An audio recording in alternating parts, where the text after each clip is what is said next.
ಭಲೆ ಭಲೆ ಅಳಿಯಂದಿರು ಅನಿರ್ದಿಷ್ಟ ಕಾಲ ಚಿಂತಿಸಿ ಗುರಿ ಮುಟ್ಟಿಯೇ ಬಿಟ್ಟಿದ್ದಾರೆ.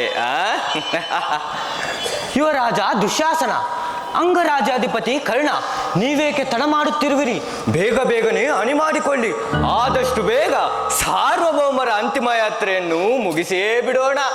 ಓ ಸಾರ್ವಭೌಮರು, ನೀನೇ ಕೈಯ ತಡ ಮಾಡುತ್ತಿರುವೆ. ಬೇಗ ಬೇಗನೆ ಸಾಯಲು ಸಿದ್ಧನಾಗಯ್ಯ, ಸಿದ್ಧನಾಗು. ಭಾವ, ಭೀಮ ದ್ರೌಪದಿಯರ ಅಣಕದ ಅಗ್ನಿ ಜ್ವಾಲೆಗೆ ಸಿಕ್ಕಿ ಬೆಂದು ಬೂದಿಯಾಗಿರುವ ನನ್ನನ್ನು ನಿನ್ನ ಕೋಕ ಮಾತುಗಳಿಂದ ಕೊಲ್ಲುತ್ತಿರುವೆಯ? ಅದನ್ನೇ ನಾನು ಹೇಳುತ್ತಿರುವುದು. ನೀನಿನ್ನೂ ಬದುಕಿರಬಾರದು, ಸಾಯಲೇಬೇಕು, ಸತ್ತು ಸರ್ವನಾಶವಾಗಲೇಬೇಕು. ಅಯ್ಯೋ ಮರುಳೆ, ಅದಕ್ಕೆ ಪ್ರತಿಯಾಗಿ ಕೊಡುವುದು ನಿನ್ನ ಆತ್ಮಹತ್ಯವಲ್ಲವೋ ಬೆಪ್ಪೆ? ಪ್ರತೀಕಾರದ ಸೇಡು, ಸೇಡಿಗೆ ಸೇಡು, ರಕ್ತಕ್ಕೆ ರಕ್ತ, ಮುಯ್ಯಿಗೆ ಮುಯ್ಯಿ ಒಪ್ಪಿಸಬೇಕಯ್ಯ, ಮುಯ್ಯಿ. ಈ ನಿನ್ನ ಪ್ರಾಣವನ್ನಲ್ಲ,